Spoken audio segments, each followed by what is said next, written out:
Good morning, I'm Paul Thornton, and it is Saturday, January 4th, 2020. Yes, initially I typed 2019, out of habit. Let's take a look back at the week in opinion. The story of Donald Trump's life is one of repeated cycles that begin with personal and commercial failings seemingly erased by public acclaim, or stiff business partners. His reckless overspending in the 1980s and 90s, his casino bankruptcies, his cartoonish campaign for the presidency, all were forgiven or even validated by a credulous fan base that insists on maintaining his reputation as an unmatched dealmaker, allowing him to intrude on our collective consciousness and now in the halls of global power. He's indestructible but easy to underestimate. But there's hope, according to John Wiener, the UC Irvine historian took to the L.A. Times op-ed page to predict that our national nightmare will soon come to an end because Trump will have the worst year of his life in 2020.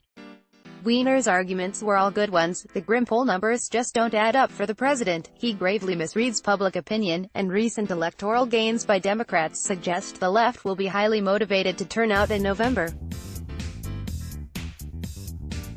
This all sounds reassuring and eminently reasonable. Get our weekly opinion newsletter advertisement that is precisely what makes it so unsettling. If there was one lesson from 2016, it was for our national commentariat, including yours truly: don't become too trusting of your political instinct.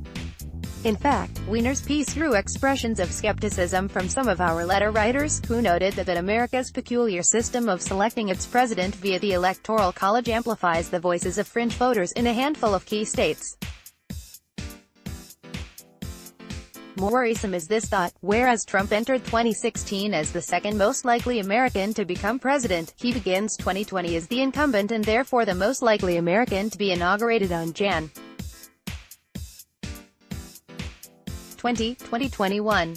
Happy New Year! Trump owes us an explanation on Iran, and soon, General Qasem Soleimani, who was killed in a U.S. drone strike, was a key figure in the Iranian political and military establishment, not a stateless terrorist like Osama bin Laden or Abu Bakr al-Baghdadi. No matter how dangerous he was, assassinating him represents a dramatic deterioration of the U.S. relationship with Iran, and the Trump administration owes Americans a thorough explanation of what it wanted to achieve, says our editorial board. LA Times' Andrew Bacevich writes with a tone of righteous contempt for the U.S. political and military establishment when it comes to wars in the Middle East. His latest op-ed piece, on the futility of the Soleimani killing, blames our policymakers for so badly destabilizing the Mideast and entrenching the U.S. in conflicts there that the strike on Soleimani represents not a dramatic shift in our posture in that region, but rather more of the same. LA Times advertisement wagging the dog? I'll let one letter writer sum up the opinion of many of our readers. If you wondered what Trump was going to do to distract us from impeachment, you have your answer: assassinate Iran's most important general. Never mind the consequences, all that matters is that Trump gets the news cycle moving in a new direction. LA Times California strikes a blow for consumer freedom and digital privacy. Starting Jan.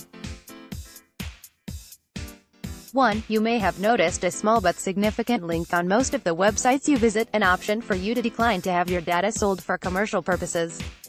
Even better, because California is so big, and website owners don't want to worry about which visitors are residents of what states, the privacy protections in most cases will affect internet users across the country.